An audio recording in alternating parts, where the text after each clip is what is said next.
Trump notices a homeless veteran. What he does next shocks everyone.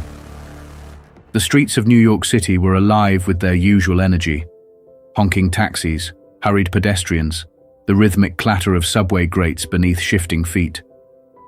Skyscrapers loomed overhead, their windows reflecting the golden hues of a winter morning.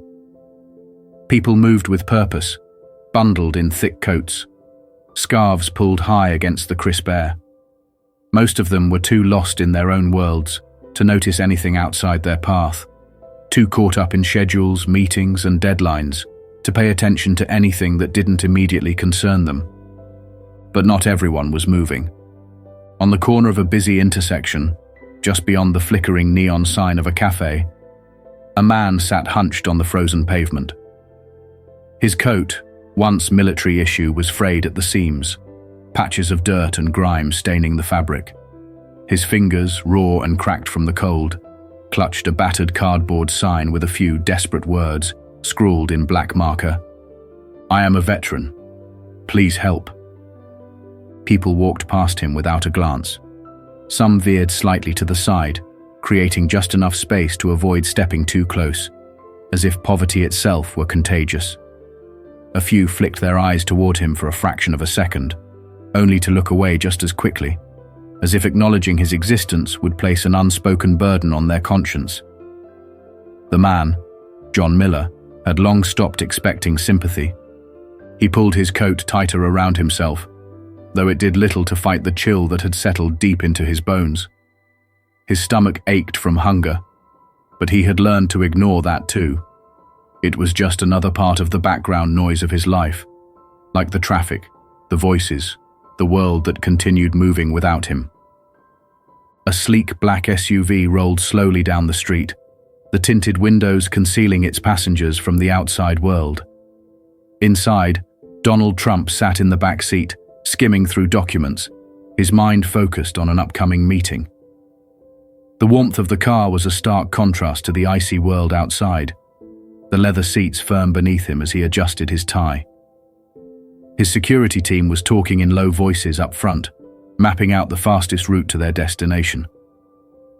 It was just another day, just another routine drive through the city, until something caught his eye. It was subtle at first, just a flicker of movement through the window, a figure crouched against a building. But then his gaze landed on the sign, "I am a veteran." Trump felt something shift inside him. His expression hardened. "Stop the car," he said suddenly. His security detail exchanged quick glances. "Sir, we're on a tight schedule." "I said stop the car." The vehicle slowed, pulling up against the curb. One of his bodyguards turned in his seat. "Mr. Trump, I don't think this is..." But Trump was already reaching for the door handle. Before anyone could stop him, he stepped out onto the pavement, the winter air biting against his skin. People on the sidewalk turned, their eyes widening as they recognized him. Whispers rippled through the crowd, some fumbling for their phones to snap pictures. But Trump's attention was locked on one person. John hadn't noticed the SUV stop. He was too lost in his own thoughts, staring at the ground, trying to ignore the stabbing cold in his fingers. Then he felt a shadow fall over him. He lifted his head slowly, his weary eyes meeting Trump's gaze. For a second, his breath caught in his throat. There, standing in front of him, was the former President of the United States. Trump took a step closer, his voice steady. "Hey, what's your name?" John blinked, his brain struggling to process the situation. He had been ignored for so long that being directly spoken to, especially by someone like Trump, felt almost surreal. "My name is John," he said, his voice hoarse. "John Miller." Trump didn't move. He studied the man in front of him, taking in the exhaustion in his eyes, the sunken cheeks, the way he gripped his coat like a lifeline. "You served?" Trump asked. John nodded, clearing his throat. "Yes, sir. Afghanistan." Trump crouched down so they were at eye level. "Tell me your story." John hesitated, his fingers tightening around the edge of his sign. His instinct was to keep it short, to brush it off, to avoid making eye contact. But there was something about the way Trump was looking at him, something that told him this wasn't just for show. He was actually listening. John took a slow, unsteady breath. I enlisted when I was 22, served multiple tours, lost good men over there. His voice wavered, but he pushed forward. I came home injured, got some treatment, but things didn't go the way I thought they would. Lost my job. My wife left. One thing after another, and suddenly, I was here. He gestured vaguely at the sidewalk, his voice fading. Trump's expression was unreadable, but there was something sharp in his eyes. A weight. John forced out a small, bitter laugh. I fought for this country, and now it feels like this country forgot about me. A silence stretched between them. Then Trump spoke, his voice low but firm. Number, you are not forgotten. John scoffed, shaking his head. That's easy to say. Trump straightened, his eyes locked onto John's. No, John, I mean it. He turned to his security team. Get him a hot meal, now. One of his bodyguards hesitated. Sir, Now. The command was final. Within moments, a steaming bowl of soup and a sandwich were placed in front of John. He hesitated, staring at it as if it might disappear if he blinked too fast. Then, slowly, he picked up the spoon. The first sip sent warmth flooding through him, and suddenly, his chest felt tight. It's been so long since I've had something warm, he murmured. Trump sat beside him on the pavement. This isn't just about today, John. We're going to get you back on your feet. For the first time in years, John felt something foreign flicker inside him. Hope. John's hands trembled slightly as he gripped the warm bowl, the heat seeping into his frozen fingers. He took slow, cautious bites, each one feeling surreal. The food tasted almost foreign to him, not because it was strange, but because it had been so long since he'd eaten anything freshly made. The sandwich was soft, the soup rich with flavor. He swallowed hard, not just because of hunger, but because a lump had formed in his throat. For years he had felt invisible, like a ghost wandering the streets, watching the world move past him without a second glance. But now someone had stopped. Someone had noticed. Trump sat beside him, watching him eat in silence. He wasn't looking at his phone, wasn't distracted by the murmurs of people gathering nearby, whispering and filming. He was focused, his expression unreadable but intent. The weight of his presence alone made John feel something he hadn't felt in years. Acknowledged. As John finished the last spoonful, he set the bowl down carefully, as if afraid he might break something. His eyes flickered up toward Trump, hesitant. Why are you doing this? He asked, his voice raw. People walk past me every day. They don't stop. They don't even look at me. But you did. Trump exhaled, leaning forward slightly, resting his forearms on his knees. His gaze was steady, unwavering. Because this isn't how it should be, he said firmly. You served this country. You gave everything. And now when you need help, you've been abandoned. That's not right. That's not who we are supposed to be. John looked down at his hands, gripping his own fingers tightly, unsure of how to process the sudden shift in his world. It had been so long since someone had spoken to him like he mattered, since someone had looked at him and seen more than just a man on the streets. Trump stood up suddenly, brushing off his coat. This changes today, he said. You're not staying out here another night. John's eyes widened. He had heard promises before, empty words from strangers who took pity on him in passing, but never followed through. But there was something in Trump's voice, something in the way he didn't hesitate, that made this feel different. A black SUV pulled up to the curb once more. the engine humming low in the cold air. Trump gestured toward it. "Get in," he said simply. John hesitated, his entire body tense. I don't know," he murmured. "I've been out here for so long. I don't even know what it feels like to be normal anymore." Trump stepped closer. "This is a step forward," he said. "One step.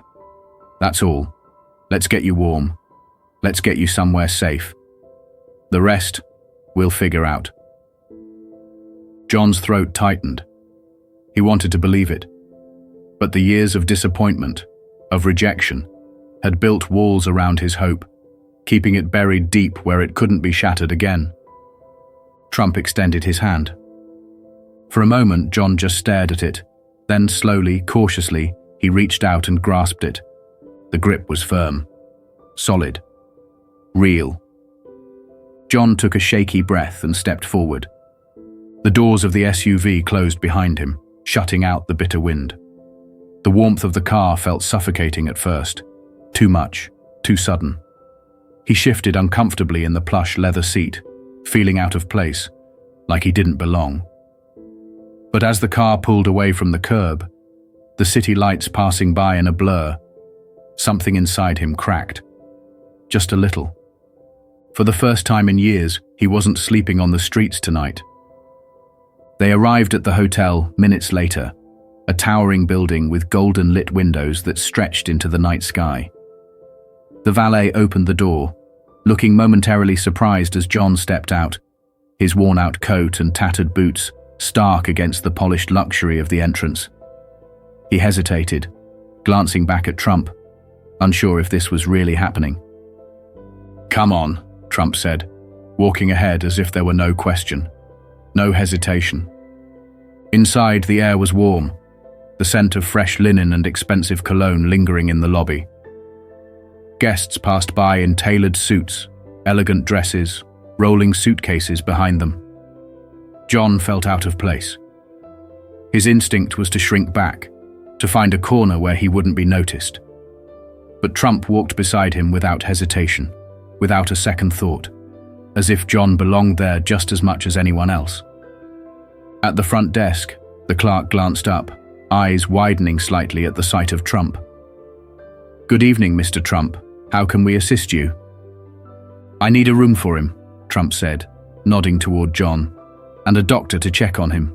Make sure he gets whatever he needs." John's stomach twisted. It was too much, too fast. I don't want to be a burden," he murmured, his voice barely above a whisper. Trump turned to him, his gaze sharp. "You're not a burden, John. You're a veteran.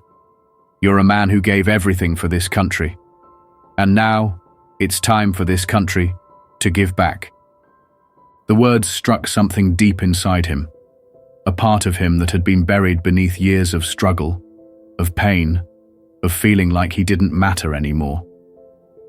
The clerk nodded quickly, typing into the computer. Within minutes, a key card was placed in Trump's hand, and he passed it to John. "Your room is on the 10th floor. Get some rest. Tomorrow we figure out what's next."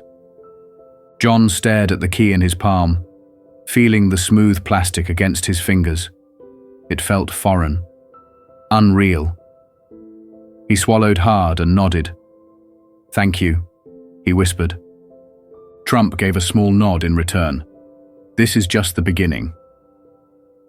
As John stepped into the elevator, the doors sliding closed, he felt something unfamiliar settle in his chest. Hope wasn't just a flicker anymore. It was real. The next morning, the first rays of sunlight slipped through the hotel curtains, casting a soft glow over the neatly made bed. John stirred slowly, blinking against the light. For a moment, he didn't remember where he was. The warmth, the clean sheets, the soft pillow, it all felt like a dream. His body was so used to the hard, frozen concrete, the relentless chill of the wind, the ache in his bones that never seemed to go away. But as he turned his head and saw the elegant hotel room, the reality sank in. He was safe. He wasn't outside anymore. He sat up slowly, his muscles stiff, and looked down at his hands. They were rough, calloused from years of survival. But for the first time in forever, they weren't shaking from the cold. His stomach growled, and he realized he wasn't starving. He had eaten a hot meal last night, and there was more waiting for him. A gentle knock at the door pulled him from his thoughts. He hesitated before standing up, smoothing his shirt out of habit, though it was still tattered. When he opened the door, he was met with a hotel staff member holding a tray of food. "Mr. Trump asked us to bring you breakfast," the man said with a warm smile. John hesitated, unsure of how to respond. He had gone so long without kindness that he wasn't sure how to accept it. "Thank you," he said softly, taking the tray with careful hands.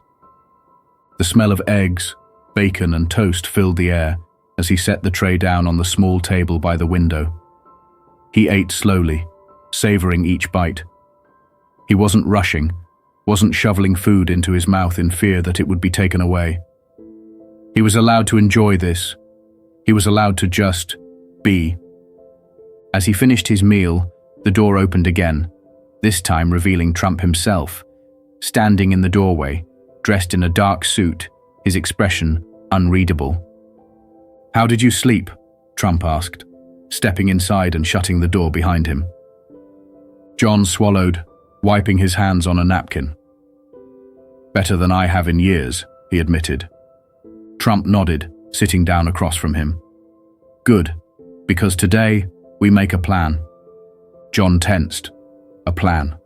That was the part that scared him the most. He had survived on the streets for so long, drifting from one day to the next, never knowing what the future held. Now, he was being given a chance to change everything. But what if he failed? What if he didn't know how to be anything other than what he had become? Trump seemed to sense the hesitation in him. "You don't have to have all the answers today," he said. "You just have to take the first step."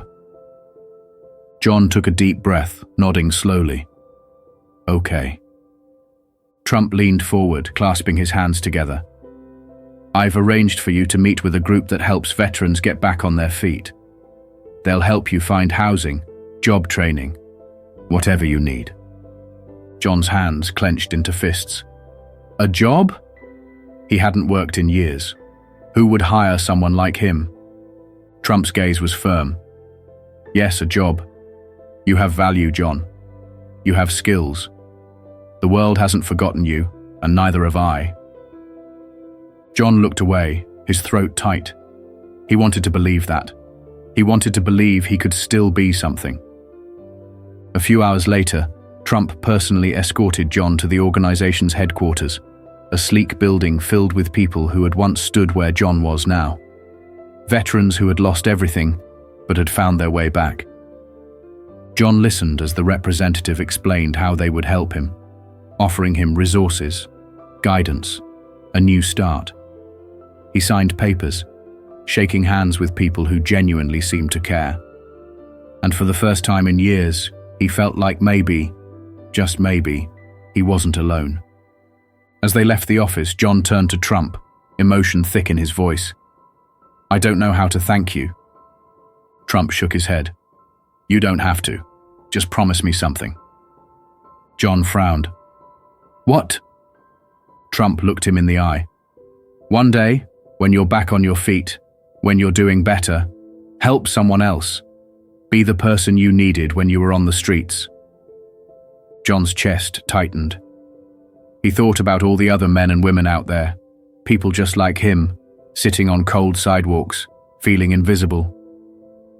"I promise," he said, his voice steady. Trump nodded.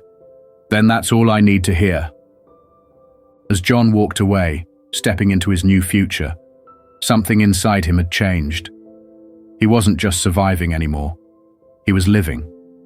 And one day, he would make sure that someone else got the same chance he had. Hope was real. And it started with one act of kindness.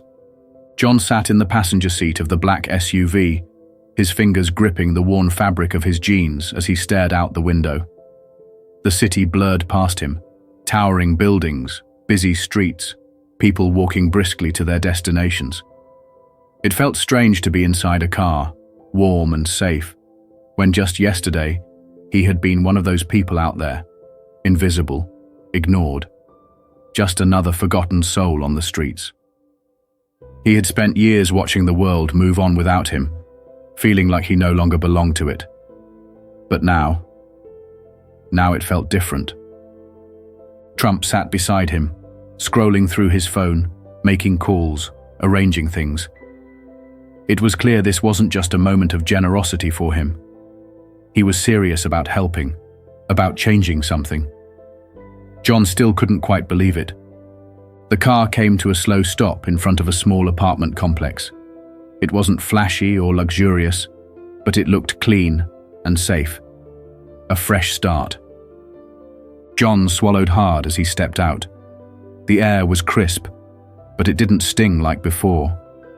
A man in a suit greeted them at the entrance, shaking Trump's hand before turning to John.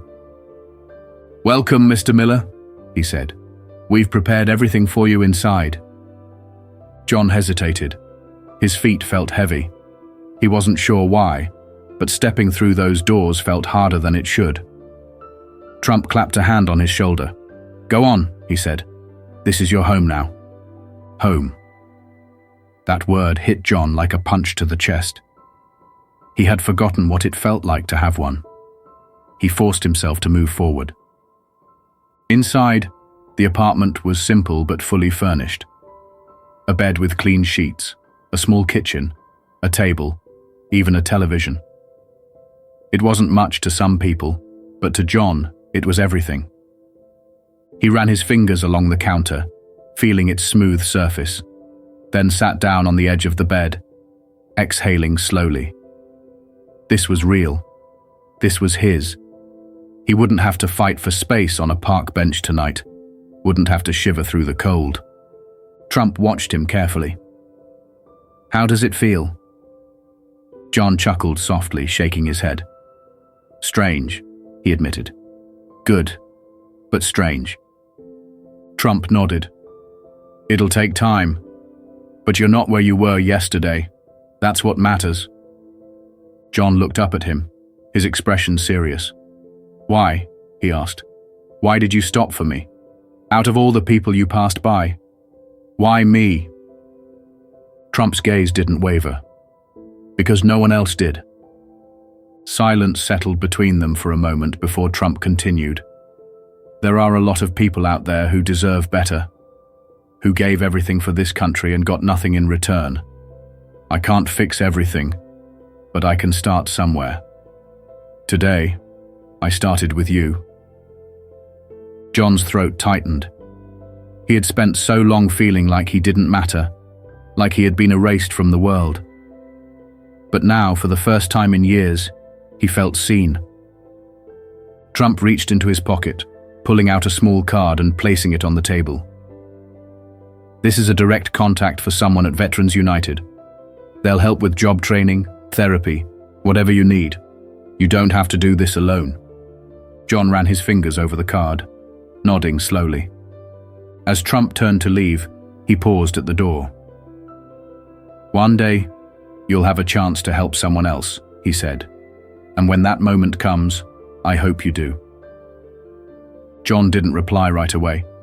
He just stared at the card, the weight of those words settling into his chest. After Trump was gone, John sat in silence for a long time. His hands trembled, not from the cold, but from something else. Hope. He had spent years believing he was beyond saving, that his story had already ended. But it hadn't. Someone had stopped. Someone had seen him, and that changed everything. Maybe there was more ahead for him than just survival. Maybe he could do more than just exist. He looked out the window, watching the city lights flicker in the distance. Somewhere out there, another veteran was sitting in the cold, wondering if anyone cared. And one day he would be the one to stop. Because kindness didn't end with one act. It spread. If you've ever seen someone in need, If you've ever walked past a homeless person and wondered what their story was, what would you do if you had the chance to change their life? Would you stop? Would you help? Let me know in the comments. Let's talk about this. Because maybe, just maybe, the conversation we start today could be the reason someone gets a second chance tomorrow. And if this story moved you, if you believe in the power of kindness, don't forget to like, subscribe, and turn on notifications. There's more to come, and together we can shine a light in the darkest places.